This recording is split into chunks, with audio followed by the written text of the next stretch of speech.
You are living in the most dangerous time in American history.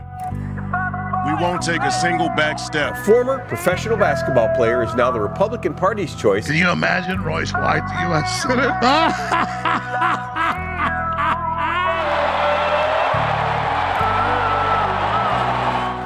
White won the endorsement on May 18th with 67% of the vote. There's nothing that guarantees we win, but I guarantee you if we lose, we will die.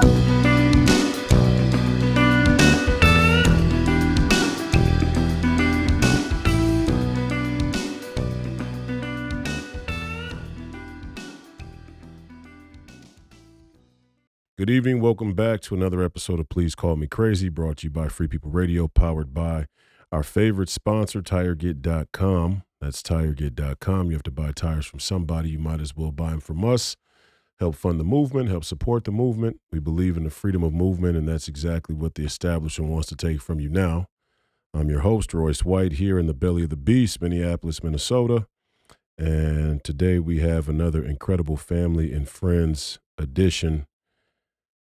Angela Stanton King in the studio with us today, visiting Minnesota.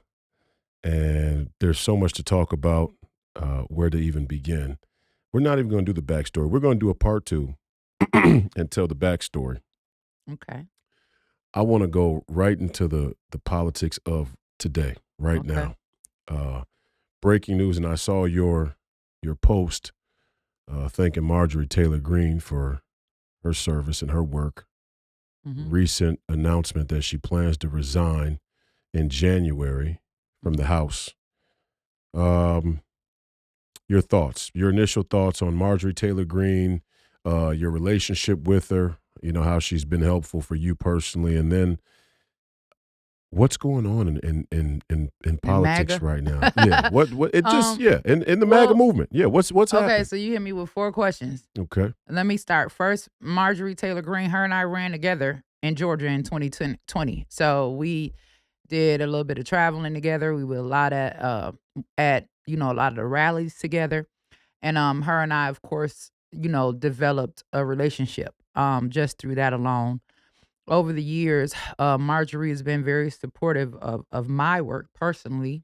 I can't speak for everyone else, but, I always felt some type of way when people would label her as a racist. And I knew that she was one of the very few people that gave us startup funds to start Auntie Angie's House, which is our nonprofit organization in Georgia, where we help women that choose life. In addition to that, I can remember when those 13 elders were shot and murdered at the Tops grocery store in Buffalo, New York. And my godmother, Alvita, and I were calling around to just about every member of Congress that we had a personal connect to, Ted Cruz being one of them. I want to say Matt Gaetz as well.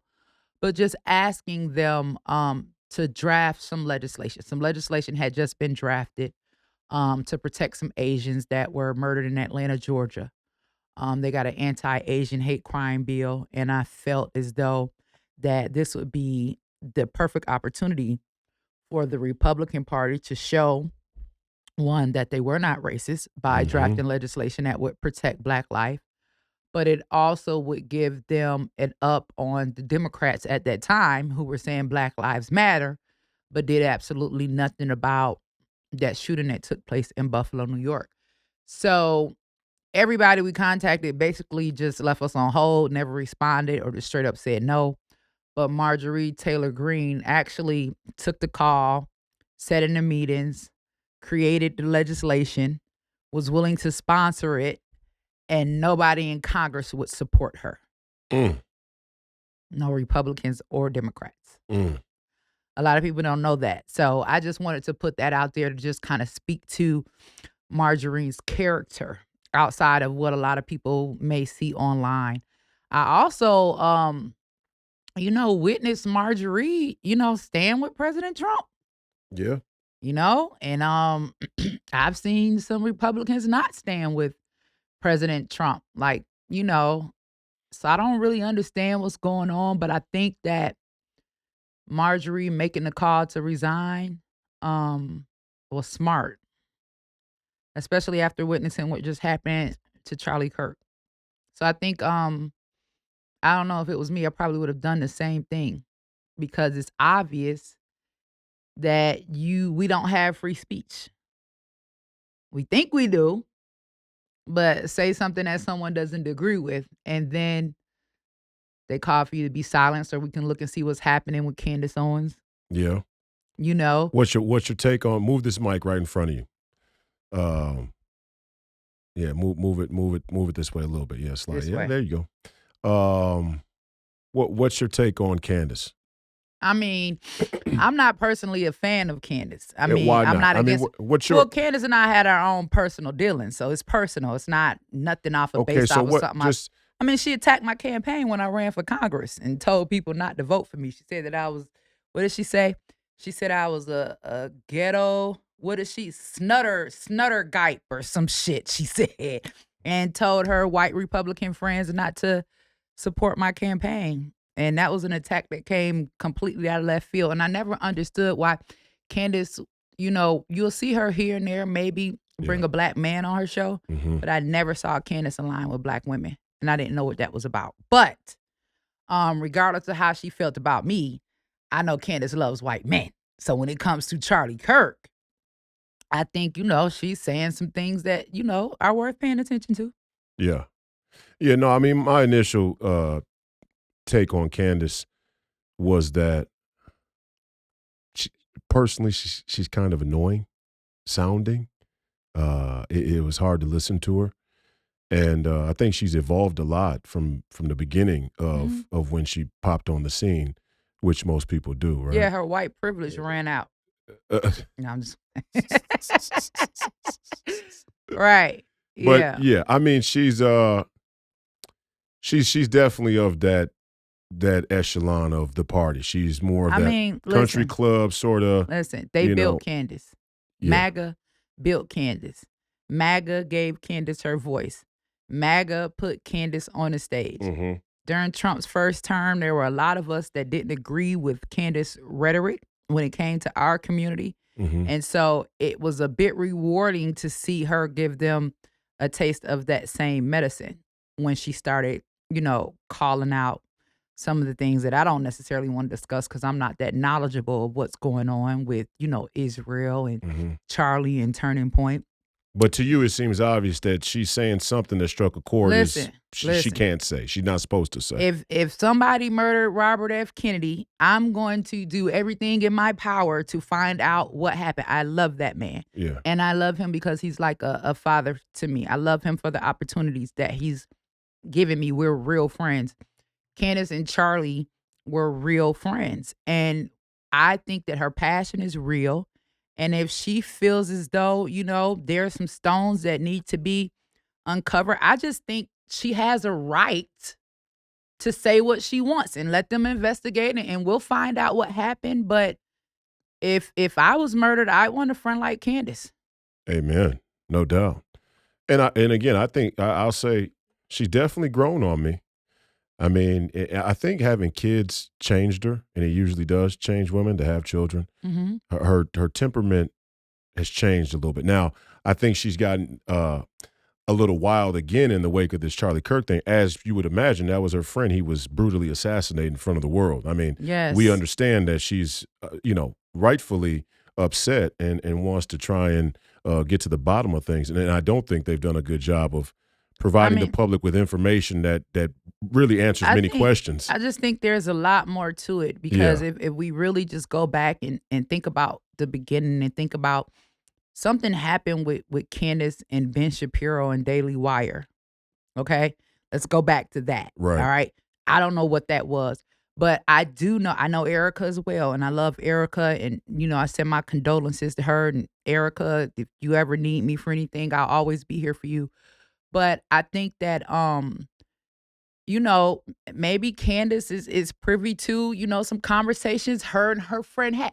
I don't know. I don't know what happened with the whole Ben Shapiro thing, but I know that there was pressure on Charlie about who he could and who he could not be friends with. or have on the show or have at Turning Point. Or have on the show or have at Turning Point. And it's like when you think about Turning Point, because I was there during the first wave, like you can't think about Turning Point without seeing Candace and Charlie. Like it was really their thing. Like they started this. And I mean, she was the voice for the Black conservative movement. Yeah. And I'm just like, hey, free speech. I don't know what happened. I watched it like everybody else. Yeah. I feel as though it was wrong. The lesson in it for me was that we got much bigger issues than race. That race is just a distraction. No doubt. Because I saw that, one of the last conversations Charlie and I had was about his rhetoric in regards to Martin Luther King Jr. And I explained to him Which that I disagree with, but right. by the way. And I felt that he should have, reached out because we're all in the same circle. Like, why just disrespect, the legacy? Like, reach out to somebody in their family. Let's have a conversation. You know what I'm saying? What you did was wrong. And Charlie was like, I'll reflect and I'll get back. But I just honestly believe that, Candace has a right to fight for her friend. And whatever happened, you know what I'm saying? It wasn't right. I don't understand how the same situation happened with Trump's a few months back. And then we got the same exact scenario again. I don't get it. I don't feel as though Charlie deserved to lose his life. Whether I agree with what he said when it comes to black pilots, it doesn't matter. Yeah. You got a right to say it because I might say something you don't like. Say don't some wish shit death you don't on like me. too, right? You know what I'm saying? That's like, America. He was still a person. He deserved his life. And I don't understand what's going on. Well, it's a couple of things I want to touch on that you said. One, the black pilot comment I definitely agree with. The Martin Luther King stuff I didn't agree with. And I said that publicly at the time. And I went on Charlie's show a number of times. And my show's on Saturday morning, Real America's Voice, same network as Charlie. I only do once a week. He did a daily show after Bannon, or I think after Posobiec, if I'm not mistaken. But why did you agree with the black pilot comment? Well, I agree with the premise. The premise is that, well, here, I'll say this. I disagree with I disagree with the criticism of the comment, because the criticism of the comment was Charlie Kirk is saying that if he sees a black pilot, then the black pilot's not going to be qualified. That's not what he said. He actually said, if I see a black pilot, I'm going to have to think. He said, it's going to cross my mind.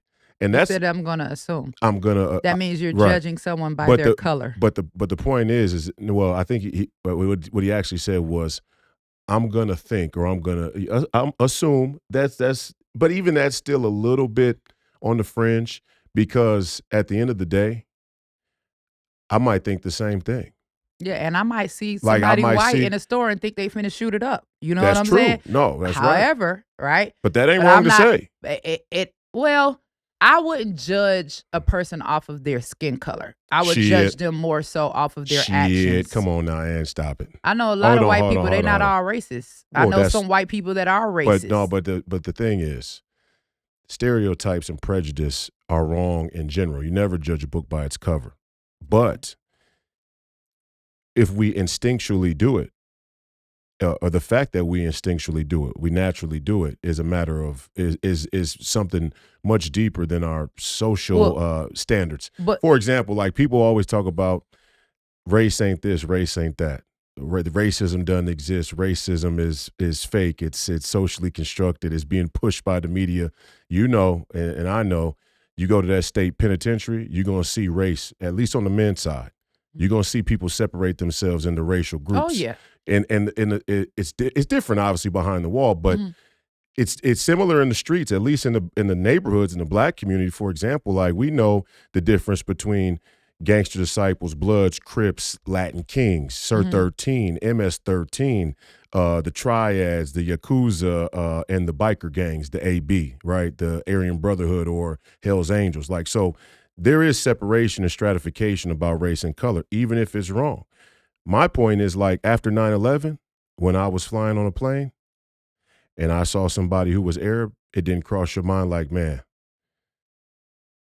So that's judgment and that's fear, right? Because it's like saying one bad apple spoils a bunch, right? The issue that I had with the black pilot comment is when I use my intelligence, I know that the FAA isn't going to allow anybody to fly a plane that That ain't hasn't been qualified? qualified or hasn't met a certain amount of flight hours. So if I see somebody in the plane flying in the cockpit, Yeah. regardless of their color, I know that they've achieved something, right? Because you're not getting ready to fly a plane. Like nobody's hiring pilots just because they're black. You've got to be black and qualified. And I think that that was the argument for most of us Yeah. because they were making it seem as if, DEI was just going off the street and just grabbing any random black person. Yes, but also though, that's true. But in defense of Charlie, it is a slippery slope where when companies and even federal government agencies start to apply DEI, the standard and criteria has the potential to slip. And that's what I think Charlie was saying. He may have not worded it properly or may have not worded it the best way he could, but what he should have said was, if we're going to start doing DEI quotas, even with the FFA or even for pilots, we create the possibility that people will be incentivized to hire individuals that aren't qualified. And that I do think categorically that's true. Now, we could say, well, the FAA is not going to do that because the risk and the danger. I don't trust any of these government agencies to not have slippage when it comes to competency. I don't care if it's about race or just regular. I think that, for one, DEI, I don't necessarily agree because I've never gotten hired because of my skin color. I've always been hired or asked to help with something because of my skill set. It has Right. never been about the color of my skin. However, DEI, there was a purpose for it, and it was for diversity. And diversity is important. And let me explain to you what my issue is now, right? Now, my issue is I understand that there's only one race, the human race, right? And Yeah. we come in all different colors, shapes, and sizes, and we want to do away with the whole idea of racism, right? Become one and unite. I get that, right? So there's a maternal health crisis, okay? So with that maternal health crisis, which it does impact all women, but black women are 3 times higher Yeah. to die from childbirth. No So doubt. now when I go to HHS and I say I got an issue, okay? Black women need help. Well, now I'm told, well, that's a DEI issue. Yes. We can't. So we got to figure out how Yeah, to balance no this doubt. thing out. I You agree know what with I'm you, saying? 100%. Like, that's the only thing for me. Yeah, But I agree with you. regardless of what Charlie said, Charlie gave me opportunity. I spoke on his stage. I don't hate him. You know what I'm saying? And I think that we've got to learn to agree to disagree and not tear each other down when someone says something that we don't like. Amen. As far as the MLK comments, my fundamental disagreement is if wiretaps from the FBI are the grounds with which you're going to attack somebody's character, whether or not those wiretaps were constitutional in the first place, or whether they were commissioned by a corrupt federal agency or intelligence agency in the first place, is a fundamental non-starter. Like if the wiretaps are unconstitutional, whatever's inside them, I'm discounting, I'm discrediting, I'm throwing to the, I'm discarding it right away. And I think Charlie made an error in that. Under most circumstances, his first principles, I think, failed him. He challenges the federal government and corruption, and if there were illegal or unconstitutional wiretaps used against President Trump, the MAGA movement would discard them. So to use it against MLK Jr. seemed like it was racially motivated. And not only that, this is the same, corrupt government that they say took Martin Luther King out, That's right. That tried to frame him. We know for a fact that Martin Luther King absolutely was not a Marxist or tied to Marxism. And I can tell you that because he was the only one that preached a message of peace. He's the only one that fought to lead peaceful protests. He was attacked by people from his own community because he would not get violent. And then another thing for me, because what Charlie did, when Charlie did that, then he created, the Chad Jacksons and the Brandon Tatum that want to, make a name for themselves by trying to come for this legacy. But there's the man and then there's the legacy, right? And we've got to separate the two because no man is perfect. So Right. we're going to talk about MLK being an adulterer or having orgies. Like, nigga, you probably just had one last week. You know, your daddy probably had one. He probably Right. cheated on your mom. You know, but the legacy that has been left behind. And what about all the freaky homosexuals they're letting in the conservative movement now? I mean, listen, running it. And so I'm just So we're saying, gonna go after Martin Luther King, but we're letting Scott Pressler, who's openly flamboyant, run the entire voting initiative. I love you, Scott, but he has a point because I'm when just saying, you're what's the talking standard? about, What's the standard? and that's very true. Yeah. You know what I'm saying? We have to stand for something, or we fall for anything. And I just think that tearing down a legacy, when you think about our community, how many heroes do we have? Those children that are in school, who are they looking up to? And he was incredible. And let's just be frank, okay? 99 out of 100 people, 999 people out of 1,000 people, and it could scale up all the way to the highest order, could not hold a candlestick to Martin Luther King Jr. philosophically. No. The way that he spoke, the way that he wrote, Mm-hmm. even more impressive, the way that he wrote was next level intellectually, and it's something gravely missed in the black community for sure. We have a crisis of intellectualism, but in society in general. And I'm not saying, again, about Scott, no offense to Scott, and I'm not saying that homosexuals or freaky sexual people can't be in the movement. Right. I'm just saying, using it as a point. Don't Right. hold Martin Luther King Jr. to this standard if you aren't going to hold everyone else to it. Right. Especially people in the present. I mean, In the present. yeah. And that was my argument, right? Because like I could get on my platform right now, right, and talk all day about Charlie Kirk and try to make people believe that he was a racist or attack his legacy if I wanted to do it for clickbait or whatever. The only thing that I think would give me a up on what they're doing is that I witnessed Charlie Kirk's Do some legacy. good work. Yeah. You understand? Yeah. Like I'm giving real witness. Charlie Kirk was the first political assassination of our lifetime. Yeah. Okay, we weren't there when Martin Luther King Jr. was assassinated. So for people to sit up all day and to attack the legacy of a man that has been deceased for 40 years, I mean, let's talk about the one we actually witnessed.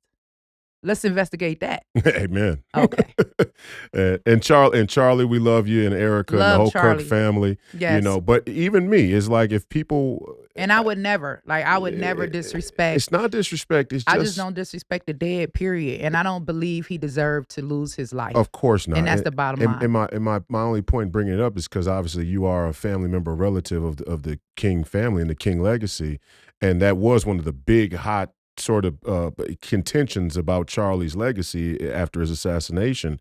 All of a sudden they're like, this is our Martin Luther King. Like you spend your time attacking the same thing that you've become. Yeah. Let's not become what we hate. Man, yeah. No, seriously. And Mm-hmm. yeah. And now, to go back to a point. Well, first off, I want to ask you about Tatum. What you mentioned him in passing, and what are your thoughts on people like the Brandon Tatums of the world? I See, because really I gotta don't- tell you, Angie, I don't respect people Okay, go ahead. that talk about the black community but aren't in the black community trying to make a difference, right? Because I've heard Brandon Tatum, say it out of his own mouth, oh, he'd never go back to the hood or whatever, and that's fine. You don't have to. But I don't like when people sit up on their platforms and talk about all the dysfunction in the black community, but they aren't doing anything to correct the problem. Because you still black, nigga. You feel where I'm coming from, regardless of how you try to play it. And I think that the minute that you go against them, or say how you really feel, they're gonna treat you just like Candace Owens and everybody else and remind you that you black and your voice really does not matter. You can get put in your place and MAGA will do it. All you gotta do is say the right thing. Well, is it MAGA putting them in? What do you think? Do you think the MAGA? Let's talk about this. Are the Marjorie Taylor Greens and the Matt Gaetzes of the world and the Steve Bannons and the Jack Posobics and myself included, do you count this as the leaning weight, the heavier weight in the MAGA movement, or is it the Brandon Tatums and Lindsey Grahams and Ben Shapiro's? It would be them. I think we're more so, we're America first. right? A lot of the people that you mentioned. You know what I'm saying? We're for America. I'm for America. I just went to Israel not too long ago to visit, just a regular vacation, and it's a beautiful place. But I could never put any other place over where I live, right? And so I think that there is a difference between, those of us that are America first and then those of us that are MAGA loyalists, right? Because I love Trump for what he did for me. Everybody knows he gave me a full and unconditional pardon, and I'm always welcomed at his home and at the White House. I love him for that as a person. But if I'm critical, right, of some of the things that he's done that I don't necessarily agree with, like I don't understand what's going on with the Epstein files, right? I didn't understand how they all of a sudden became a hoax and how people were told that they can't talk about it and people were losing their platforms, even losing their lives. I don't understand that, right? But I still love him as a person. Yeah. And I've come to this place now, especially after having my own personal experience of leaving the Republican Party, joining forces with Robert F. Kennedy Jr. as an independent, being a senior advisor on his campaign, enduring the same treatment because I was no longer a part of, MAGA or the Republican Party, or, a lot of Republicans withdrawing their support from Auntie Angie's house because Robert F. Kennedy came by and sat on our sofa. Right? Wait, what? Yeah. Wait, hold on. Yeah. Slow down. Okay. So you're talking about now when RFK Jr. is still running for president as an independent, Mm-hmm. and you leave the Republican Party to join forces with RFK, Mm-hmm. and now as RFK comes along the trail and stops by Angie's Well, he house. actually came by Auntie Angie's house before I joined forces with him. Okay. And when he came by, okay, so let me back up a little bit. Yeah, and tell me the give story. you I gotta hear it. All right, so everybody knows, like, if you want to campaign in Atlanta and you need the black demographic, you call Angela Stanton King. Everybody knows I'm the go-to person for Fulton County or for Georgia. And so we were talking about Trump running, and I had been told that I was going to be hired to work on his campaign. Okay. And in the process, I had started Auntie Angie's house, and we were in need of funding. We were in need of support. So, of course, I'm reaching out. I'm asking for support. I got quite a few Republicans to sign on and come support us. We did our grand opening for Auntie Angie's house. I sent an invite to President Trump through his senior advisor, Lynn Patton. Mm-hmm. And Lynn told me, no, he's not coming. Your place is too small. Oh, well, that's She was like, you can't expect him to sit on the sofa. And I was like, damn, but when Susie Wiles them called me to get on the election fraud case, they expected me to sit in a cell. When I went to Mar-a-Lago to visit President Trump, it was sofas everywhere. Like, what does he sit on? You know what I'm saying? Because, see, me in my mind, during the time when I started Auntie Angie's house, I was coming outside of the argument part of pro-life. I had been on the argument side for 20 years. I no longer wanted to argue pro-life or pro-choice. And I'm not the one that can stand on the front line because people are violent these days, and I can get violent as well. So it's just not the smartest thing for me to do. So I said, let me come on the solution side. Mm-hmm. So when I created Auntie Angie's house as a solution to the problem, because Roe v. Wade had been overturned and obviously more babies were being born, right? Auntie Angie's house is a nonprofit organization. It's not political. Anybody that wants to help women and children can help women and children. But in my mind, when I started it, I'm like, okay, they're always calling President Trump a racist. They don't know how he feels about our community. I was like, man, let me get President Trump to come by to show that he's invested in Black lives, right? Yeah. So it wasn't his decision to turn down the invite. It was his team. Lynn Patton made the decision, right? To turn down the invite. Do you think it's Lynn specifically, or do you think there's a chain? That's who I got to listen. My question is, do you think that there's a chain of command that Lynn is down the trough on, and when they ran it by the schedule of the higher ups in the administration or on the team, somebody else told Lynn no, and then Lynn had to be the one to tell you no. And that's what Lynn told me. But when I text you, you said you can't expect him to sit on the sofa.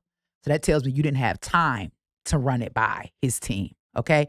And I know Trump loves Angela Stanton King, and Trump loves Alveda King, and Trump loves the work that we do. And Trump would have come by Auntie Angie's house if he would have got the invite himself personally. Given that story, how much of what you see, of what we see right now, and you would know better than me, because I always say this, people tend to think that I'm much closer involved uh, with politics than I am. Like, because Steve is my mentor, and I'm. Steve loves Angela Stanton. He does. Everybody loves Angela. Go ahead. but the fact that I'm very close with Steve, obviously, and Steve's daughter Maureen, and Yes. Matt Gaetz endorsed me, and Carrie Lake endorsed me, and I love Mike Carrie. Lindell endorsed me. Love So Mike. the American Right. Firsters. But so people think I'm more involved. I don't really understand the inner workings of this thing, and I try and stay away from it as best I can. I never running for office. I never wanted to get lost in the insider baseball shit. So I don't. You're very involved. I mean, you know all of the, the behind the scenes type of shit. How much of what we see right now, when it comes to President Trump, stems from the people around him? Gatekeepers.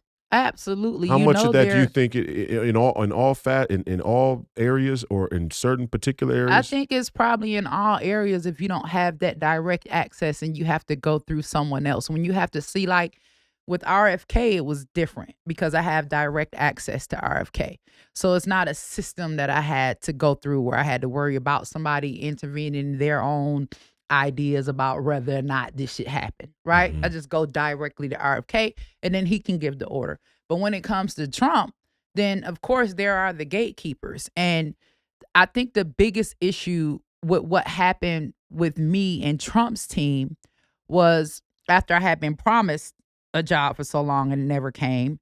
And then RFK stopped by Auntie Angie's house and he went live.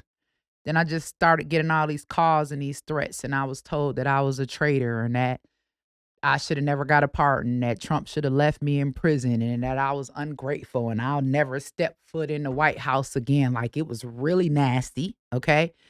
And I felt some type of way because I'm like, man, I invited Trump. You know what I'm saying? Like, but why can't RFK come? And their thing was, because they were running against each other. And Right. that's when I said, okay, we need a people over party movement. And then what also happened was when I accepted the job for RFK, because I called them. I called Lynn. I want to say I sent the text to Eric Trump. I sent the text to Donald Jr. I was like, look, RFK is offering me this position. Okay. I said, I don't want nobody talking about me saying I'm a traitor. I have a family. I need to work. Okay. I've been on hold. I said, I'm going to give y'all 45 days. I left RFK on hold for 45 days and I accepted that job. Now, when I accepted that job for RFK and RFK was running as president, then that meant that if I'm over RFK's black engagement and Lynn is over Trump's black engagement, then that means that me and Lynn are at Compete. war. Yeah. Okay. And that's what happened. And So, but then when RFK, and behind the scenes now, I don't know if you remember, but if you saw this, but in the 2023, summer 2023, when RFK Jr. first announced, I had written Protect RFK Jr. on the side of my head at the Big Three. And then like the next weekend, RFK Jr. stopped by the Big Three, came to a game, and I met him for the second time. The first time I met him, we were on a Zoom call during COVID, but I met him in person, and we took a picture and all of that, and it was a fun time. I love RFK Jr. But we got connected a little bit after that, and I was really advocating that he join President Trump and Well, I become did. I thought vice president. begged. I mean, he didn't want Yeah. to do vice president because he Yeah. said the position of vice president didn't have any power. But there were many conversations that RFK and I had about him joining forces with Trump, because you got to think, the way that I looked at it, Trump pardoned me and RFK positioned me. So they were two men that I loved. Like, even though we campaigned and I worked for RFK as a senior advisor, it wasn't on a trash Trump run. Right. You know what I'm saying? I just knew that RFK was able to bring in a demographic of people that were tired of the Democrat Party but weren't sold on President MAGA Trump. Republicans. Right. No, they love Trump The MAGA movement, though. MAGA Republicans. because they think, MAGA has to just start defining lines. Like, if you're associating yourself with Nick Fuentes, and good, I'm all for freedom of speech, but people that have these platforms that are pushing things that people would consider to be racist or racism or just ugly things, like they're going to automatically assume that it's the whole entire party. And I think that people don't know any better. they don't know Plus, any if better. you can take somebody's soundbite out of context, and I'm not talking about Nick specifically, but we can talk about Nick, but it's easy to take even President Trump out of I mean, they did it for a long time until the social media got so big and so many people were calling it out that they Right. took, like BBC, for example, right? Take this January 6th stuff completely out of context to the point where I think he's going to sue him and I think they're going to lose. He But should. it's easy to do with anybody. So when RFK Jr. then decides to join forces with President Trump, Right. everybody kissed and made up behind the scenes? Is No, we still got smoke. We still got smoke. We still got a lot of smoke. And was there a lot of kissing and making up though? No. No. Because once That bothers me.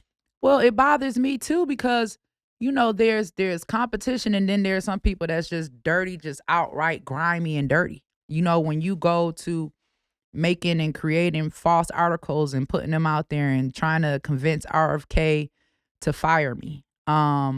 When you are telling vicious lies within the circle, when you are trying to have me blocked, you know what I'm saying, from the White.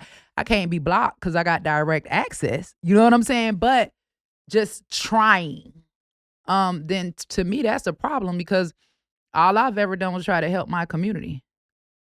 Like, I ain't in no war or no competition with nobody, and it was like, as long as they were able to use me for my connects and my influence and bring it in under them, then that would keep them relevant. But then the minute I'm over here and I'm running this, then you see I got my own motion, and my motion ain't your motion. Yeah. You know what I'm saying? Now, it would be better if we could all work together, right? If we could all work together, we would save the world, right? Right. But you ain't gonna spit in my face every time you see me and think that, I'm gonna be okay with that.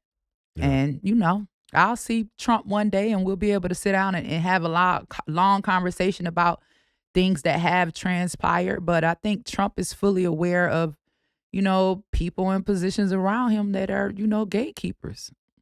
Yeah. And he probably doesn't even know what's going on. He has Trump probably doesn't even know I invited him to Auntie Angie's house. Trump probably just saw me online somewhere crying about it one day and like, what the hell? So how much, so if you had to assign a number to it, what percentage of these gatekeepers are tied into a more or broader coordinated effort to block President Trump from certain influences, and what percentage of them are just greedy, selfish individuals? I don't think anybody's trying to block President Trump. I think that they're trying to block people from President That's Trump. what I mean. I mean, how many Because times they insulate him from certain influences? So let's just say if like Susie, for example.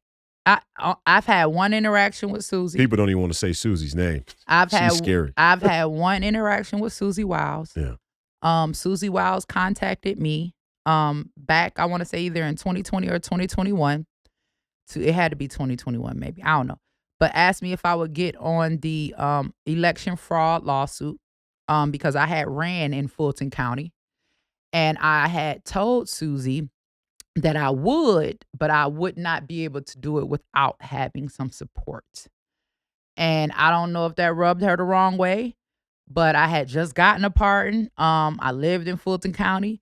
We saw how they did Trump. Like, I couldn't put myself in that type of position without having the support and backing that I needed, because I would literally have been up against the entire Fulton County government. And I don't think that I had enough weight to be able to carry something like that during that time. Yeah, and resources. Or resources. Yeah, I mean, come on, Trump got a mugshot. They locked Trump up on Rice Street, okay? If they locked my president up, what can you imagine what they would have done to me? And everybody that was on that case went to prison. Went to jail. Thank God, of course, Trump got out. It's been over time. I knew it was BS. Everybody knew it was BS. It could be BS all day, but you still got to fight it. And so that was my last interaction with Susie, and I haven't seen her, and I haven't spoken to her since then. I hope that they didn't take that as if I was someone who was ungrateful or didn't appreciate the pardon that Trump had gave me. I did. I just knew what I was up against in Fulton County. I lived there my whole life. And so, I mean, now going forward, obviously RFK Jr. came into the MAGA fold, and the MAHA movement is MAHA good. is the one. Yeah, it's good and it's as deep of a bench. I mean, they got a really deep bench of players that are doing some exceptional shit. MAHA is different. Yeah. You know what I'm saying? MAHA is that thing that brings everybody together, everybody to the middle. Everybody wants to be healthy.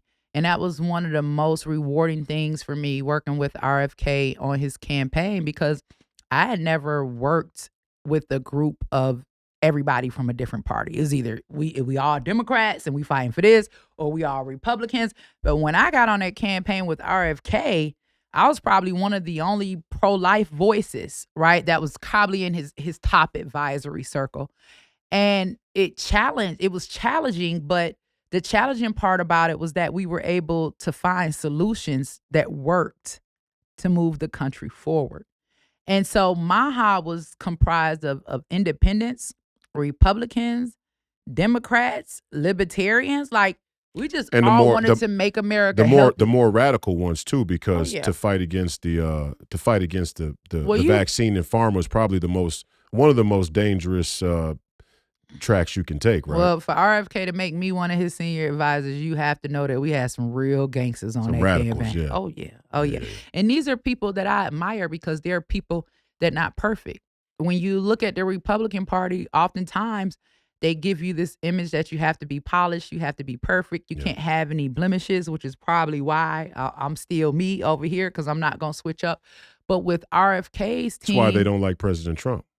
True that. But with RFK's team, like, he was a recovering drug addict himself. Amen. You know what I'm saying? People that had been home from prison, people that lived wild lives and came back, people that had health issues. These were real people. Is your theory of the case that the Republican Party and the Republican Party brand and messaging is too pretentious for the times?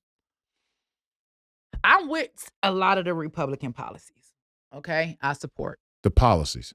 Mm-hmm. The party, that's something different. The people, because my thing is, I don't like to hate. Okay? And I think that labels cause us to be divided and to hate each other, right? Like, we got an issue right now with trans shooters, okay? All of the trans shootings that have taken place at the schools, the situation that happened with Charlie or whatever. And so now they're saying that they want to ban all trans people from owning firearms or guns. Yeah. Well, Bruce Jenner is trans. That's one of Trump's friends. I don't like the labeling and grouping of everybody in the same pot. You know what I'm saying? Like, we've got to figure out a way to say, okay, we need to deal with crime in the black community, but know that it ain't all black people. Because one of the most prolific things that I watched in Charlie's last days, if you remember, they were going on and on and on about the white girl on the bus had been stabbed by the black man. And they were talking about black on black crime, black on black crime, black on black crime, black on black crime. And in the process of that, Charlie's life is taken away by someone that looks just like him.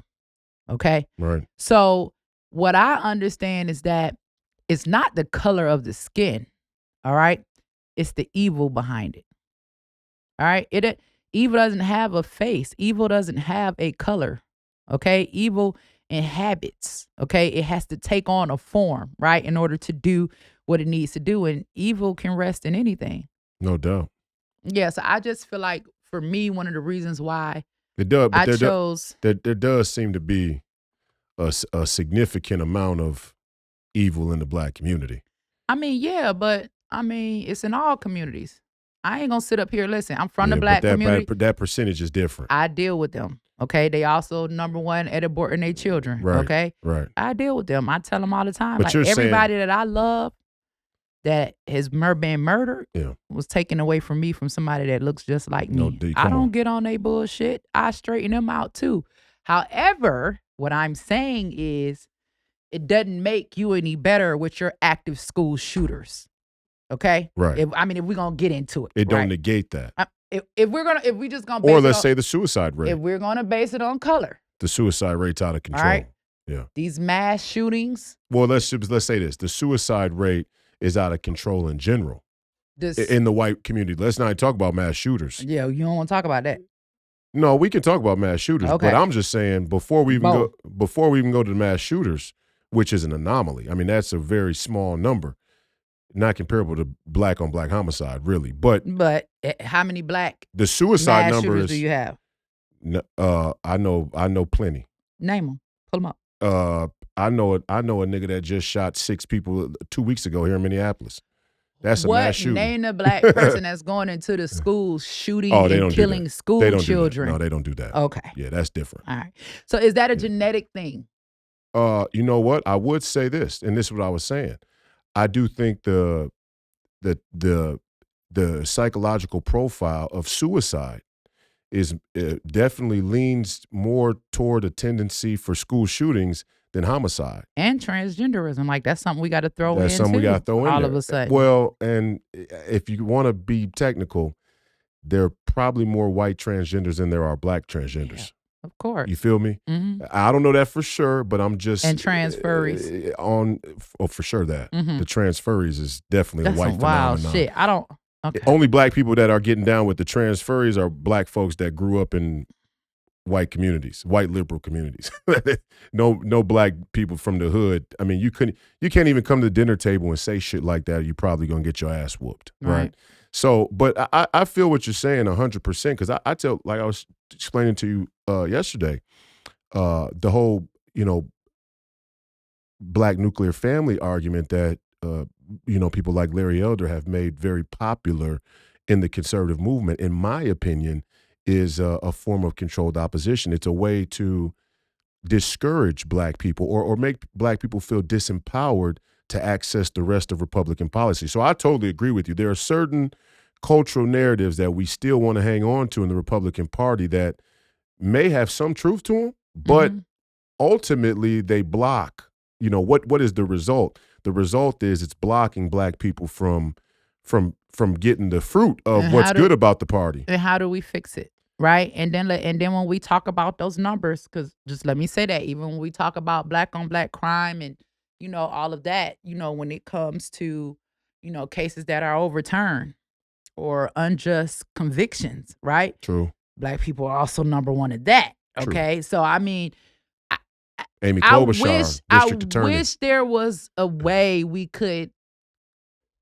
do away with all of the labels. But it's not possible. It ain't gonna happen, yeah.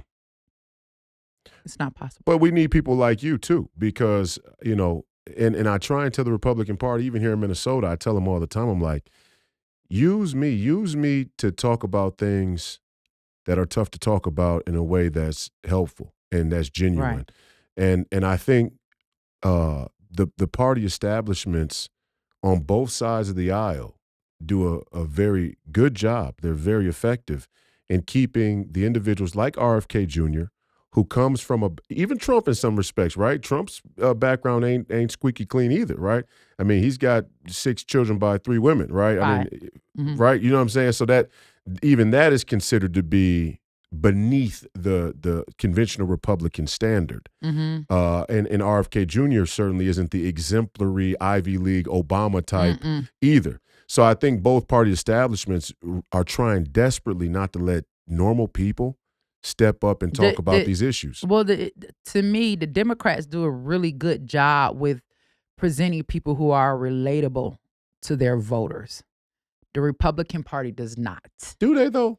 No. No, I'm saying, do the Democrats really, though? I mean, if you think are these motherfuckers really relatable? If you think about it, Jasmine Crockett, right? Oh, shit. I'm not a Jasmine Crockett friend because I can see through the bullshit. But your average everyday Black American who thinks Trump is racist, right? Hear her saying something loud like she just put in some type of legislation to make sure Trump doesn't use tax dollars to pay off some type of court fees, as if Trump needs to use tax dollars. And then all of a sudden, Jasmine Crockett is the hero for the Black community because she's a Black woman. She represents this so-called strength, that motherly figure we're supposed to all have, and what she says is bond. But at the same time, you're not putting in no legislation, whatever, that benefits your people.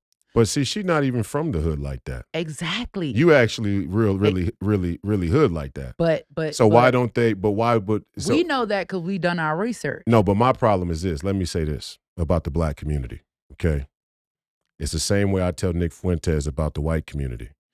Don't be telling me the Jews are to blame, because whatever influence and power that Jews or the Jewish lobby has over the white population in Western society, you gave to them. Yep. But the same thing's true about black people now, because black people will try and sniff out whether you're real or not. I mean, perfect example. And listen, this shit is so crazy, and this is an indictment of us, and you know this well as I do. I can't tell you how much shame it gives me to watch the amount of gossip that is flooding YouTube and the internet about rap beefs. Beefs between young rappers. The drill said King Von and NBA Youngboy, and now it's NLE Chopper, who I know he's a real good kid. Came to the Big Three a bunch of times. His mama's incredible. In fact, I was in the crew league thing where all the rappers bring their crew and they play 4-on-4, and I was on Chris Brown's team. We ended up winning, but we played NLE Chopper's team, and his mom saw me and she was like, "Royce, don't be fighting today at the gym." And I said, "Just because you asked me, I'm going to be on my best behavior." And lo and behold, I almost get in a fight in the game. Wow. And I remember her telling me, "Don't get in a fight. Don't get in no fight." And I Right. got so much respect for her. And she's such good people that held weight, and I didn't end up, instigating the fight. But it's just funny because even with him, I'm just watching him get drawn into a sideline spectacle where people are so deeply interested in somebody's backstory and how gangster you are and what your jail record's like, and let me see your paperwork. And so if that's the case, if y'all are so interested in somebody's backstory and how somebody came up and who's real or not, how y'all missing Jasmine Crockett? Exactly. Because she fits the bill. She has the look. She has the loud mouth. Okay. She knows how to play that role. All right. And Democrats are really, really good at that. And back to what you said, a perfect example of how we aren't analyzing things correctly or perceiving things correctly. Nicki Minaj was just, with the administration speaking out against, the slaughter of Christians in Nigeria. Right. Okay. Every black influencer had something to say to put Nicki Minaj down or to discredit her. Shout out to Nicki for Minaj. using her voice. Yeah. But not nan one of them niggas had nothing to say about Kim Kardashian as she flaunted all over Trump's White House. See, in their mind, white is right. See, in their mind, white can't do no wrong, right? You give Kim Kardashian a pass because she white. It ain't about Trump or, he racist or this. Kim and her family, everything in them and out of them is black, okay? Except they skin. They love black men. They got black children. Y'all give them a pass for everything and then go out and support them and buy Skims and Kylie Jenner makeup and all this type of stuff. Yeah. But Nicki Minaj can go on a platform and all of a sudden she's discredited. Well, do you think, and here's my question to you, do you think that people are, do you think that, like, here's my perception of it, because I ran a national race, United States Senate, and there was tons of hit pieces done and tons of people try to make fun of me. I was on they made fun of me at the Daily Show about the whole strip club thing. There was $1,200 that was spent at the strip club. One of my campaign folks used the wrong card. I tried to go back and reverse the charge. They wouldn't let me, so I had to reimburse it. My treasurer didn't file it right. Just a bunch of bullshit. But anyway, it was like $1,200 a strip club. So that became like the running joke in the Daily Show, Jon Stewart and them, but Trevor Noah, and then it was Ronnie Chang. They made a big deal out of it. Do you think that the black community really has these specific feelings towards individuals like myself or you or Nicki Minaj, or is it just presented? Is their opinion presented in a way that's inorganic or not organic on the internet? Because like when I run into black folks, for example, anybody who knows that I ran for office and they know the story, they laugh about the strip club thing. They go, why do people not know that black people eat food at the strip club? Right? So that's how we talk when the white folks aren't listening. So what do you think that people are like? Do you think the black community really doesn't like Nicki Minaj, or are they just being presented to have that opinion by? I think they want a reason to not like her. We are the cause of our own destruction. Nicki Minaj didn't do nothing wrong. You know what I'm saying? Like it's selective outrage. You Right. understand where I'm coming from? Like Yeah. you mad at white people calling them racist, but your black ass the first person in line to kill your baby at the abortion clinic. Okay? You ain't got to worry about that white racist ending your child life when you just did it. Okay? Sitting up here begging for money from the government for a right to terminate your own bloodline. You cannot talk to me, Angela Stanton King, about racism if you are actively fighting and voting, right, to terminate your own race and bloodline. I think it's selective, and I think that it's misdirected anger, and I think that it's all either it's you with us or you ain't with us. You know what I'm saying? And most times I'm not with them. You know what I'm saying? Yeah, I'm not with you. For me to even experience women thinking that I'm trying to come against their right, like you say, all the attacks. I ran a campaign too. She's anti-woman. She's anti-choice. She's coming against women's rights. Well, don't you got to be born to become a woman? What type of women's rights are we supporting that terminate the women of tomorrow? Damn. Right? It's perspective, and I think that the lines in the sand have been drawn. Yeah. Okay, this ain't like, when we was coming up, and I think probably when we was kids, we weren't paying attention to all of this stuff that was going on. But I never imagined not living in a world where I'm debating men about whether or not they're women. Crazy. We so loyal to a party.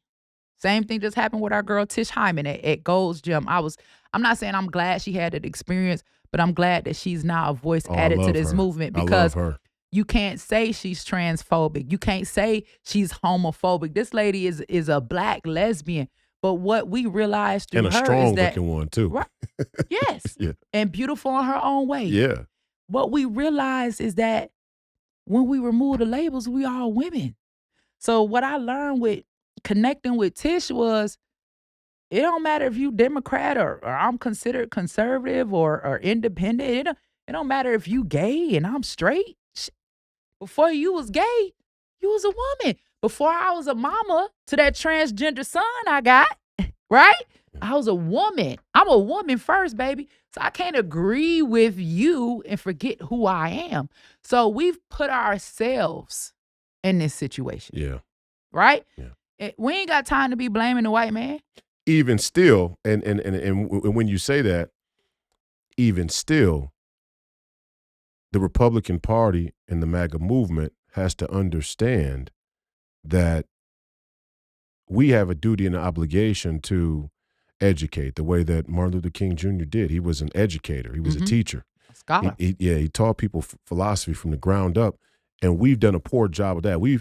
There's so much to be gained. It's so easy to point out the problems, like you said. It's much more difficult to come up with solutions. And like I was saying about the broken families or nuclear home thing.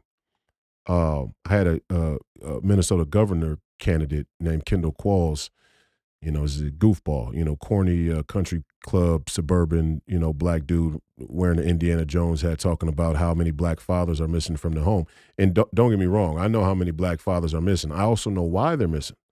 I also know that the family court system and the marriage court system is not friendly to men or women, in the fact that they benefit from causing chaos. Keeping between families separated. There you go. Yes, child support. But the rule of law is such a pillar of the conservative movement. Whatever comes from the court, even the family court, is seen as gospel.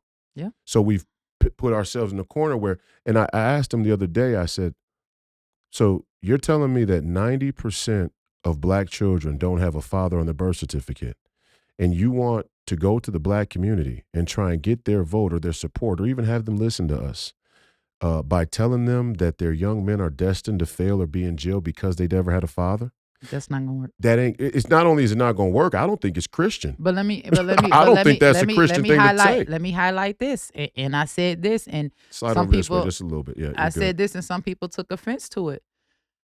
Our dear friend Charlie, one of his talking points was fatherless homes in the black community. It's well, listen, fatherless homes have no color. Yeah. Okay. All right. With his children now having to grow up without a father, are we gonna automatically label them? Absolutely not. No, we're not gonna label them. Right. Because white is right. We're not gonna say, oh, they two children gonna be statistics because they don't have a father. Again, we judge based off of the color of skin and not the situation. Right. Fatherless homes ain't a black thing, baby. Right? There's a whole lot of trailer parks across from them projects. If you go to the hood, every hood, you'll see projects on one side of the street. There's a trailer park on the other side of the street. When it comes to food stamps, all of this stuff, yeah, we make up a high demographic, but guess what? They get food stamps too. Yeah. Okay? Yeah. Let's fix the problems. Yeah. And that's where I'm at. I don't want to argue no more. Yeah. Tired of arguing. They killed Charlie for speaking out and arguing his points. Yeah. Right? And I respect that man for being bold. I ain't got nothing negative to say about him. But I don't want to argue anymore. Yeah. I'm all about the solutions. I'm telling you. Because some shit we just ain't gonna change. Yeah. You ain't getting rid of racism. Come on. You ain't getting rid of crime. You understand where I'm coming from? But what we can do is crime prevention. If we know that the statistics state based off of, we know the school to prison pipeline is a real thing and it exists. We understand that we've got all of these failing schools in our community. We have all of these poverty deserts, okay? And the majority of people in those communities happen to be black or brown, right? I mean, if you want to reduce crime, you reduce poverty. Crime's a survival. If I'm hungry, I'm going to eat. I'm a mother. You let me out of prison. I don't have nowhere to go. But how much crime do you think is out of necessity? Here's my take on things.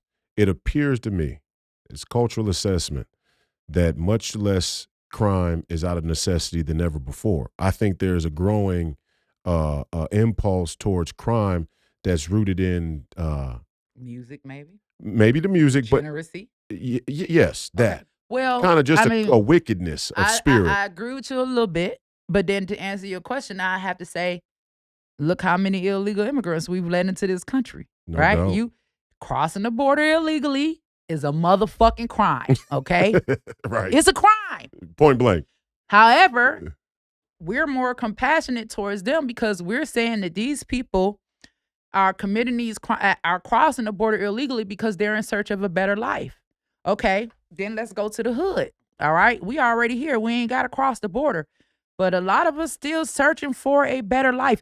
And that's what I could not understand about our community. Like, if you asking us constantly, when was America ever great for black people? If you know America ain't never been great for you, why are you advocating to bring some more people to the same country that did you wrong? It just makes absolutely. So you're saying black people are saying America's never been great for them, but yet politically they advocate to bring poor or impoverished people to this country to be treated the same way. To be treated the same way. Or better than them. Yeah. Or better than them. Yeah. Right. Yeah, let's advocate for ourselves first. Like I always said, the way that I looked at the American government is the way that I looked at myself as a parent. I grew up, raising my children, I had a responsibility. When I got paid, I had to pay my bills to make sure my children had somewhere to stay. I had to make sure my children had something to eat. I had to make sure they had clothes. Now, that doesn't mean that I'm not going to help the lady across the street or the cousin around the corner. That just means I have a responsibility as a parent to my household. And if I fail to meet that responsibility, then there are consequences that come behind it. The government of America is the parent of America. Take care of your children first. It's not illegal, right? You how are you opening? Okay, let me give you this argument. Kamala whole campaign run on abortion. All right, you doing an HBCU tour. You going around telling people vote for me, so you have your right to abort, whatever. So you're telling American women to abort their children, but you telling the women coming across the border, come bring your babies. Mm. We give you housing. We give you food. We give you education. The land, the milk, and honey, you and your children. Why are American children being aborted for the children of immigrants to come live the American dream? You were born into it. It's yours. But you going to abort your opportunity and then give it to somebody else. And then we sit up and we mad and wondering why all these foreigners in our community, they come over here and they get all these loans. We don't own none of the gas stations. We don't own none of the grocery stores. We don't own none of the beauty supply stores. You voted, baby. You voted against yourself again. Yeah. Perfect point. I mean, that it don't get no more real than that. And I agree with you 100%. I tell people all the time, I say, when your government steals, everybody's stealing. And this is something that the conservative movement has had trouble getting over because, and don't get me wrong, it breaks my heart to see what's happened to a lot of the young men in the black community. Like this entire YN culture with the Pooh Shiesty mask, and it's I'm sagging my pants, and it's like at some point you grow up, you pull your pants up. Now I love this new trend where the young men are trading the Nike Techs for the quarter zips. Suit. Yep, that's a beautiful thing. I know the CIA's kicking themselves over that, but there's problems in the black community, no doubt, and the killing does seem to be a little less motivated by necessity and more motivated by an evolution of violent culture, and that happens, right? But people make a very good point when they say, and I see a lot of people say this in response, and it becomes kind of just a back and forth, as trying to one up each other, but from a conversation standpoint, but it's much different. It's a much graver sin to be involved in what you could call industrial killing, which war is. And our industrial complex is involved in industrial killing. It's a much graver sin to be involved in industrial killing than it is to kill another individual. The sin is magnified. It's multiplied because if for example, if I sign off, and I hate when politicians sign bombs, that shit bothers me. But if I sign off on some type of military action that ends up killing 100,000 people, like we killed 1 million Iraqis for a war we never needed to be in, that's 1 million people. That's not the same as killing one person. It's not. Not even close. And so, the young black man who's misguided, miseducated, misled, or just dumb as fuck, or retarded. Okay. Right. And kills another young black man. That's still a sin, and it's a mortal sin. Right. But you didn't murder an entire nation. Well, and if you make the argument, this is why I said about Nick, if the people with higher IQs, let's just say people have a higher or different levels of baseline intelligence, which I do think is true. Now, the intelligence isn't static. You can develop the intellect. So that's my argument against IQ. Nobody's intelligence is static. You could take the dumbest person and you can teach a very dumb person how to be functioning and self-sufficient, maybe even brilliant, depends. Because the mind is, elastic, right? The brain is elastic. But the higher your IQ is, the smarter you are, the more organized you are in your intellect. The more culpability you have for sin. So you're actually, when you make an argument for IQ, you're arguing that the young black man who's grossly undereducated has more justification in killing somebody else than your Harvard PhDs. Yes, this is true. Who co-sign dropping bombs as a matter of inventory. Yes, this is correct. So that's where the conservative movement has never really gotten on track in terms of their principles, philosophically, spiritually. Is like, wait a minute, we've industrialized killing as a global business. Yeah, when Trump blows up a damn boat, from Venezuela, and there's 11 people on it, everybody's cheering. Yeah, I'm cheering for that too. But All right. Listen, I didn't say I was crying that one about I'm it. good about. But I'm just saying, like, on principle, you mean? Based off of what you are saying, Yes, right? yes. Because the reality is, we don't know if it was some kids on that boat being trafficked. You know what I'm saying? You just drop something out the sky. We don't know who was on the boat, okay? Right. I'm just saying, if we're going to put things into perspective. Right, I get it. And I don't, for me, with the Black community, it's so sad because, like, even with my own personal situation, when my children's father was murdered after serving 9 years in the feds, and he came home and was home for a year, had gotten back on his feet and was murdered by somebody that he called a friend and somebody that he trusted. And it's like when we lose somebody by somebody Black, it's not a big deal, right? Because I'm mad as hell. I'm waiting on Black Lives Matter to show up. I'm out there protesting by myself. Yeah. This is something that actually impacted me. I didn't know George Floyd, even though I came down here and I stood for him because I felt like what was done was wrong. You know what I'm saying? But this is somebody that I loved personally. And I'm out here, I'm advocating, trying to find out who murdered him and why, and begging for justice.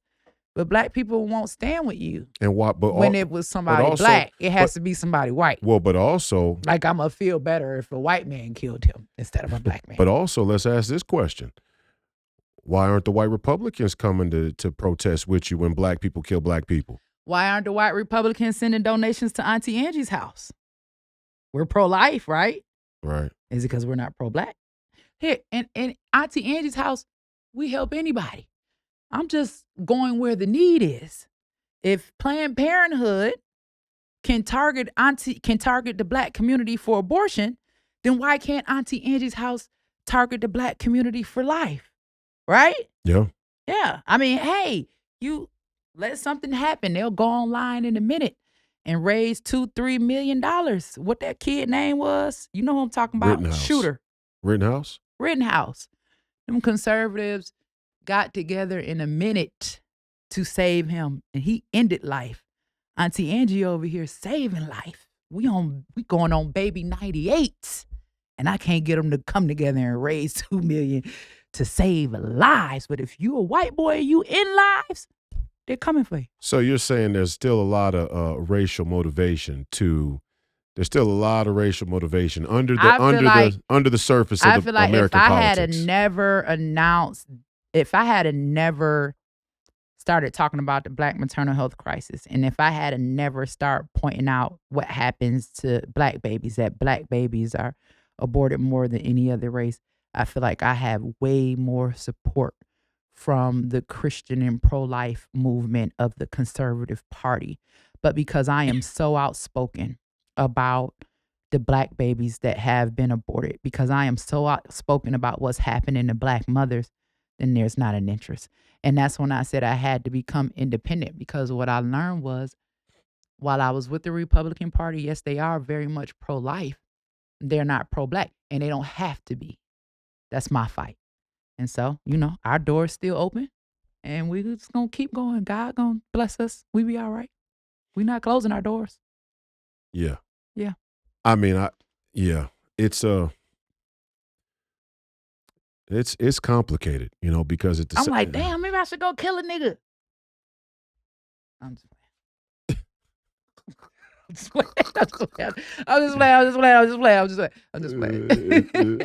It's complicated though, because, and like you said, it's hard to get away from the labels, and labels have their use, but we have a tendency to let labels define us further than they should, and define other people further than they should in our mind, and it's and that's the battle that I'm. But that's right I like now. Nick though. I like Nick Fuentes. I ain't mad at Nick. When Nick said, "There's this funny video," and people may be mad at me for this, but I disagree with a lot of things with it. First of all, I'm not really deeply offended by the shit that people say, because I think Americans, we want our cake and eat it too in so many ways. We want shit to be entertainment 24/7, and we want to get serious just a little bit of time for the political debates.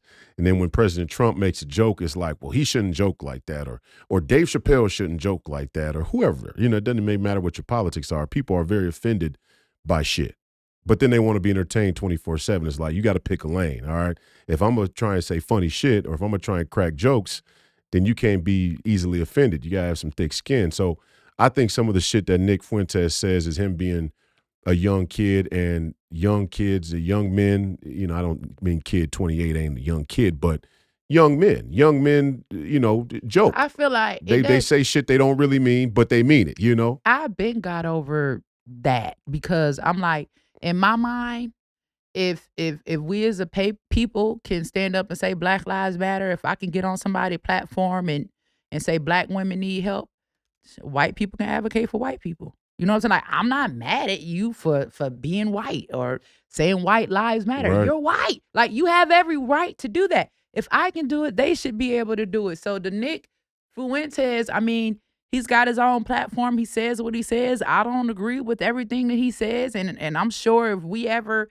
did a podcast, I'd say some shit he definitely does not like, right?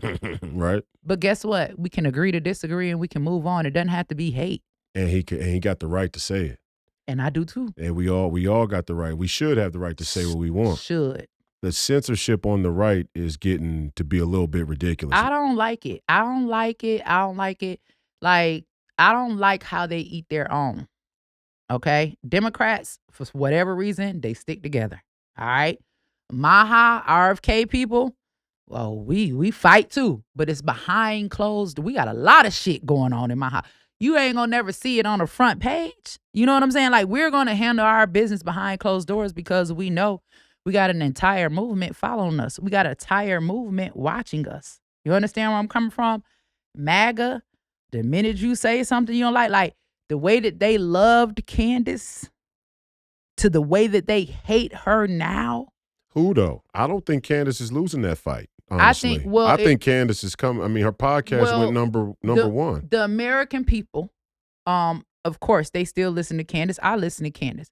But let's talk about the people that's in the movement, okay? The people that put you there. Like, I should have some type of grace if we work together at some point. And I'm just sitting here now and I simply do not agree. Like, even with Marjorie Taylor Greene, where is the grace for Marjorie? Okay? Because when Trump greenlights your ass, it's over with. All right? It is no coming back. If Trump says Marjorie Taylor Greene is a traitor, everybody in that party is turning away from Marjorie Taylor Greene and believing that she is a traitor. And I just don't feel like there's any grace in the Republican Party. Marjorie Taylor asked about the Epstein file. Okay? We all did. Like, how is that a reason to disqualify somebody or make this person your enemy? What they doing to Candace? Because Candace wants to know what happened to Charlie. We don't have to agree with how she's going about it. We may not like how she's going about it. We got to think about passion. We got to think about grief. We got to think about all of these emotions. Okay? And then we got to ask why Candace going harder than Erica. Erica probably just stuck, don't know what to do, trying to figure it out. We don't know how people are dealing with things. But for them to come and try to sell us on that Candace is crazy or Candace is insane. Candace wasn't crazy or insane when she was talking about the Black community. And y'all was sending her all that money and giving her all of these platforms. But now that Candace is talking about the juice, okay? She crazy. Cut her off. We don't need to listen to her. She's insane. She the one that killed Charlie. They have made some of the craziest accusations simply because she's upset about what happened to her friend. It is that obvious too, isn't it? It is very obvious. We're making it that obvious. It is very obvious. Even Brandon Tatum. Candace, Brandon, and Charlie, they was right there. A little turning point. Like, how are you? Charlie's gone, Brandon. Like, how are you coming to get Candace? At some point, you just shut up. I don't have to be with you, but I don't have to be against you. Yeah. It's all about money. With Candace and with Charlie and with Brandon and even Tucker, it's very obvious what's going on. It's very obvious that there's a significant double standard when you talk about identity politics or race. Much different to talk about I said it the other day. I said, why can I say that there's a Black community, or I can talk about Black problems on Fox News and conservative media? I can't even acknowledge that there is a Jewish community. Right. I can't even say there is a Jewish community. Right. It's like there's a Jewish lobby. Well, you're an anti-Semite. Wait, what? Hold on. There's a Jewish lobby. I mean, Right. this is a fact. Right. Well, I mean, why are you saying Jewish? You guys called it Jewish. You named it the Jewish Lobby. You named it the Republican Jewish Coalition. Right. You named it the American and Israel Political Action Committee. You put your name on it. So now I can't even use the name that you use. I mean, it's very obvious what's going on now. Some of the theories, I agree, like, Candace, let's say this, some of Candace's theories are unfounded, right? But at the same time, journalists are supposed to follow leads. Not only journalists, but until you have a Conclusion. You turn over, you uncover every stone, right? You go down every avenue. You understand? You try to figure it out.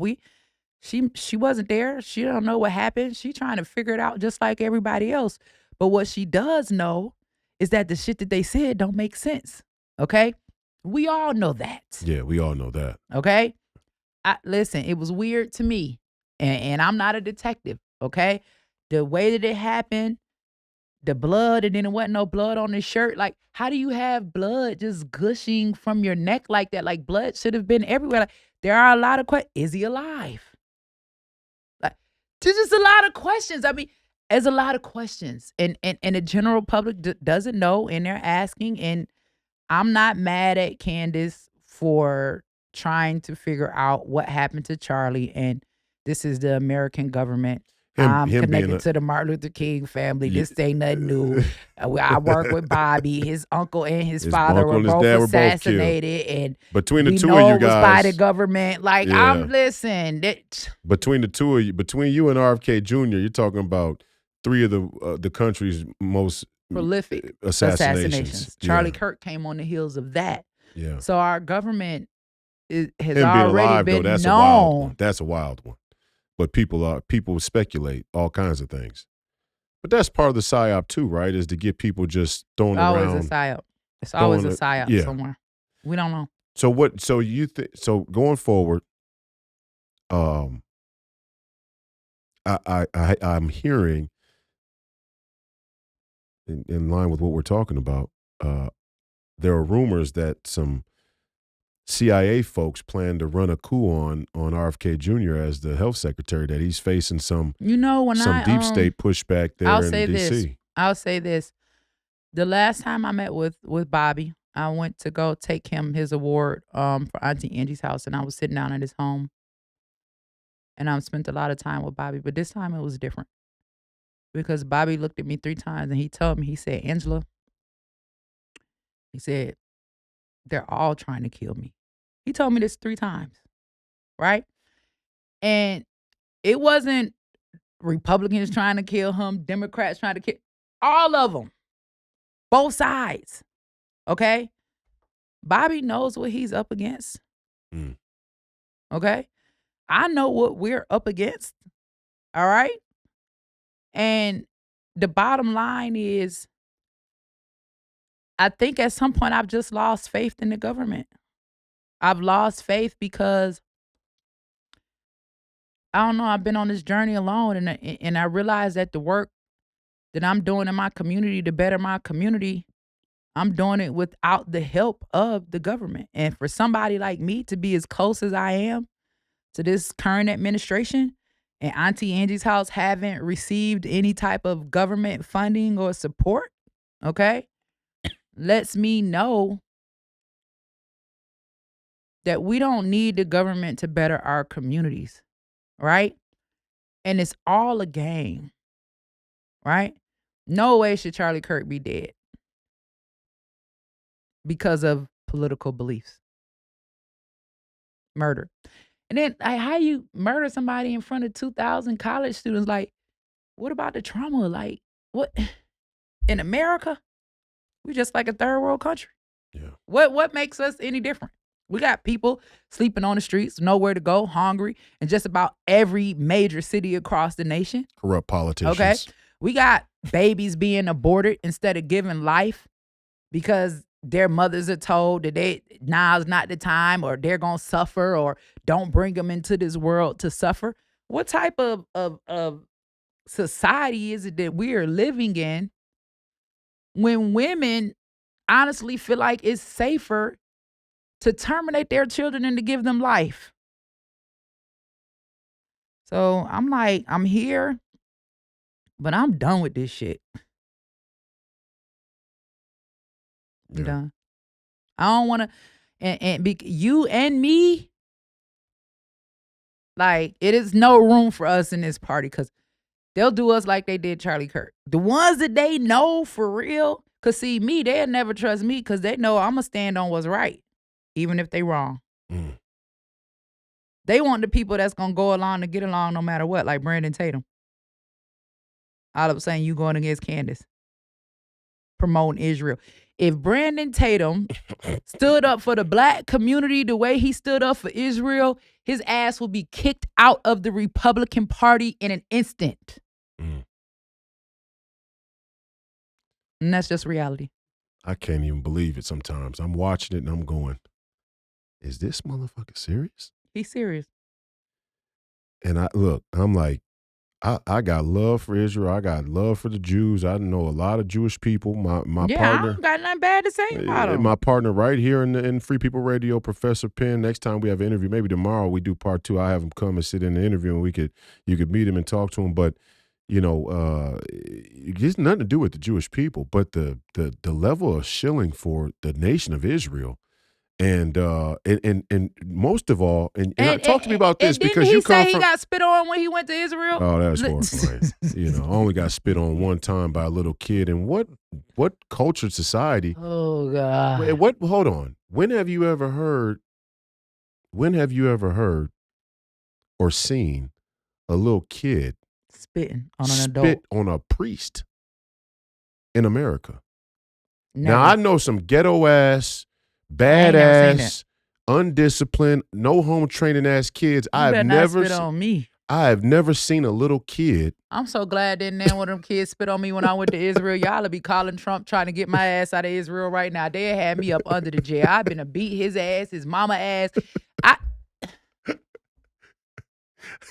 I've never even heard of a kid spitting on a priest, on a preacher. Adult, period. But come on, man, a preacher. I mean, the ultimate disrespect. He's spitting on a He knew it. He knew he was Christian. And that's my thing, too. That means he was taught that shit. He was taught that at an early age. And my thing is, it's okay to, even like when it comes to Candace and Kanye sitting up there apologizing to the rabbi. But listen, it's okay to point out. Was that embarrassing? I mean, after all that you've said and you've claimed, but we've got to learn to separate. He went a little far, though. I ain't gonna lie. Listen. Kanye went a little far. Listen. He was saying some wild shit. Some of the things may have some truth to them, right? But it's not all Jews. Right. Okay? But the Hail Hitler shit, I mean, let's separate the two. Please don't get me started on Kanye. Man. Yesterday he tweeted something about he regret living life or that his mama gave him life. I don't have time for Kanye. Yeah. But I would just say that it's not the entire, like when I went to Israel, there are a lot of people there that's just like us. They just want to live their lives. They just want to get up, go to work. They ain't even involved in politics. Like this your average everyday person that just got a family and raising a family. So we should be careful with how we say certain things, right? I feel like it is okay to point out that some Jews have done some things, but it's not all Jews. Right. Right? Some black people, okay, commit crimes, okay? It's not all black people. Some white people shoot up schools. Some white people are racist, okay? Right. It's not all white people. And I think that's the miscommunication and the disconnect right there, that when we are talking about issues, we blame entire groups, entire nations, instead of the people that are actually responsible. Amen. No doubt. Amen. Angela Stanton King, ladies and gentlemen. Such a pleasure to have you in the studio. Went through a lot to get here, but I'm here. I made it. For part 1, we'll do part 2 again. We'll come back tomorrow and do part 2. We got to talk about the backstory. I want to hear the Angela Stanton King backstory tomorrow. Okay. And then when we get Professor Penn in here, we could talk about some of these things again. We'll have another perspective on some of this stuff. Pardon Shots, website, social media. Everybody already knows where to find you. Yeah, You're more popular than me. the Auntie Angie on X and on TikTok and IG. I am the Angie Stanton. And then of course everybody please go to auntie.angieshouse.org and sign up to make a monthly contribution, $5, $10, $1,000, whatever. Help us. Our dream is to be everywhere that there is a Planned Parenthood, because you're not really giving them a choice if Planned Parenthood is the only place that they have to go. That's it. Amen. Angela Stan King, ladies and gentlemen. It's been another episode of Please Call Me Crazy. We got part 2 coming again tomorrow. Special weekend edition because Angie's in town, and we gotta bring people on that are going to tell it real. We're living in crazy times. Feels like nobody can find their balance, get their bearings, have a reasonable conversation. People all over the place. We're going to try and help out in that regard and just talk about things the way they really are. Appreciate you being in the studio today. Thank you all. We appreciate your viewership and listenership today and in the future. God bless the Kirk family. Yes. Our condolences are with you. Yes. The King family, the Kennedy family. The King family, the Kennedy family, absolutely. Malcolm's family. Yes. Can't forget Malcolm's family. Fred, him, and all of them. Yeah, all of them. Yeah, That's a lot of political assassinations in our history. President Trump's family, very close to being on that list as well. Oh, yeah. Still in danger. Still in danger now. And so is Bobby, if you're being honest. Oh, yeah. So I'm just letting y'all know for whoever go listening. ahead. If you touch Robert F. Kennedy, it's going to be a problem. Do all what you want to do, but if you want to see a real revolution, lay a hand on Robert F. Kennedy Jr. Don't play with Bobby. Don't do that. Bobby's a real one. Yep. Bobby's a real one. They're afraid of Bobby. They should be. 'Cause that medical industrial complex runs deep. You're talking about deep state. They don't get no deeper than scientific research and medicine. Ooh, real That deep. is so true. RFK Jr., shout out to RFK Jr., the MAHA movement, the glue holding together the MAGA movement in some respects, getting a lot of things done when MAGA's fighting, and MAGA's been fighting lately, and some of it's necessary. We got to go through our fights. Some things just got to be discussed at the dinner table. I hate to see Marjorie Taylor, and I want to say this, Marjorie, it's your decision, obviously. I mean, that's you're a grown woman, but there is no quitting. And President Trump aside, in my opinion, it ain't safe. Go spend time with your family, Marge. I hear Royce, but I feel go spend time with your family. It's the holidays. It's not safe. Let's say this: it's not safe. There's a different duty for women than there is for men, in my opinion. Men have to be willing to lay down their life for this shit, and women shouldn't have to. And that's just my opinion. So, Marjorie makes a good point. As a mother, as a wife, even from a Christian standpoint, she's got duties to her family that transcend the political fight that men should be taking on anyway. I hate to see her leave the fight. I really do, because I think she's got more balls than a lot of these men. Yeah, but she can't. She can't beat the president. Well, here's my thing. Listen. Maybe she need to wait till 2028. Listen, you can't beat Trump. So. Listen.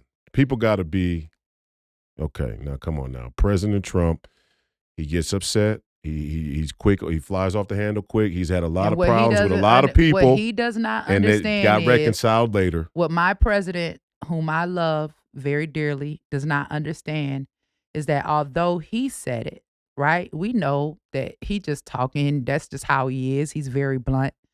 But it's these damn fools out here, right? That call themselves loyalists to him and just go off of whatever he says. That will be the one to take it to the extreme. I don't know, though. I feel you. But I think the MAGA movement is a little smarter than we giving it credit for. Like, for example, President Trump endorsed Lindsey Graham. You can't find me 100 MAGA supporters, and I mean real MAGA. Okay, America Firsters. How do you? They don't fuck with Lindsey Graham. It don't matter what President Trump said. But what I'm saying, no, hell no. We love don't. President Trump, but what I'm we don't know saying Lindsey is, Graham. But then again, too, let's look at this, and then I know we closing, but like it's hurtful, when you see President Trump support someone like Lindsey Graham and what's his name, Madamidi, whatever his name, Mom Donnie, shouldn't have been at the White House, and go against one of our own. Marjorie, whatever happened, I feel like she should have been called to the office. They should have had a conversation. It should have been handled that way. But we send mixed messages when we cast out our own and then welcome in the other side. Amen. Yeah, and there's no doubt about that. I would agree with you 1,000%. Shout out to Marjorie Taylor Greene. She was there the day that that Steve Bannon went to Danbury Prison in Connecticut to serve that witch hunt kangaroo court lawfare sentence. And Steve is as good as they come. Tip of the spear, no doubt. So shout out to Marjorie Taylor Greene. You know, I hope she changes her mind, but I understand if not, it's a cautionary tale that the MAGA movement is on shaky ground. When you start losing the Marjorie Taylor Greenes of the world, and we got the Mom Donnies waltzing around the White House for whatever reason, we got to take a look at the mirror here. We got to start to say, hey, well, wait a minute. We got to check our ranks and figure out what's really going on. Ted Cruz, another one. You know, I know people are like, well, Ted has always been a part of the establishment, and he always will be. Okay, and there's some other ones in there. I don't have to name them all right now. You know who they are. The real MAGA and America First movement knows it. RFK, hitter. Tulsi Gabbard, hitter. There's some Democrats over there that are going to come in the right direction. There's some Republicans going in the wrong direction. Marjorie wasn't one of them, in my opinion. She was asking very legitimate questions about our foreign policy and about some other things as well. Do I agree with all of the time? No, but you know what? You know, we can't look, if we want to go military, and I'll say this to end, if we want to go military style and we want to say, you know, this is an extreme moment in American history and we have to win or we'll die, and I agree with that. We do have to win or we'll die. We could just go right over the top of the Marjorie Taylor Greenes and seize the institutions. We don't have to, circle the wagons and make Marjorie Taylor Greene the scapegoat or the pitfall, right? It's like whatever Marjorie's opinion is can be her opinion. Overall, she still supports the president and she supports the America First and MAGA ideas. So if she has a slight disagreement or a brief disagreement, you handle that and you say, you know what, Marjorie, you sit over there. Well, I'm going to sideline you. Right. I'm not going to go against you, but I'm not fucking with you right now. Right. Because you're getting a little beside yourself. Right. But I'm not going to discard my friends who've been there from the beginning. Exactly. And I'm certainly not going to start to link hands and shake hands with the Ted Cruzes like it's all like it's everything is everything, because we know who. Look, George Bush, right, plotting to take back the Republican Party from President Trump. I mean, they're doing it right in his face. I hope I know President Trump's a smart man, and he is wickedly brilliant. I got to give him his props, but the vipers are circling. I mean, he is, in my opinion, even Susie, and I hesitate to say that because Susie's like, I don't know. I mean, people are saying her name in whisper tones like she's dangerous. I'm like, I don't know you people. I've never known you. I just want to say for the record, Susie, please don't be mad at me. I don't know. Like, just don't be mad at me. I love Trump. I love his family. And Susie might be. I never met Susie. Don't know her. All I know is this. I don't even like the way her name is being referenced. Mm-hmm. The way her name is being referenced is like she has too much influence. Well, what I can say is when I did meet with Susie and I saw her, I definitely got that. Like my grandmother shook when she sat out at the table and she spoke, like everybody knew to be quiet. Like you knew that was Big Mama.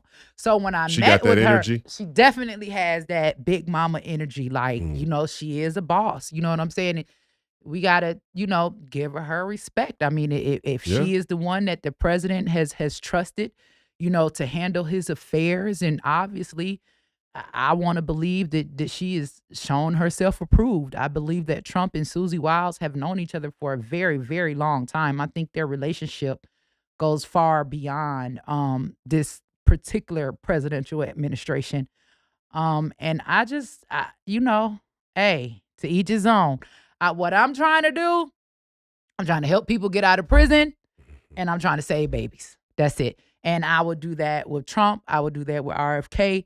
I would do that with any person that's a politician or in a position of power.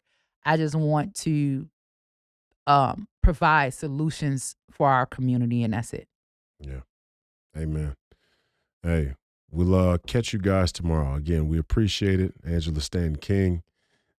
Doesn't get much realer than that, folks. We're coming back with part 2. So just getting started here with Angela Stanton King. We'll see you guys tomorrow evening. Having run a Saturday, Sunday, back-to-back interview, the entire podcast, if I'm not mistaken. So this is going to be a good one. It's going to be a good one. We'll see you guys next time. See you tomorrow night. Godspeed.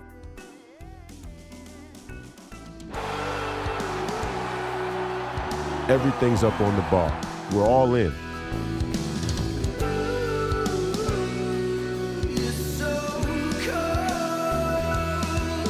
We get to decide. Do you want to live on your knees, or do you want to die on your feet fighting? That's the decision you get to make now.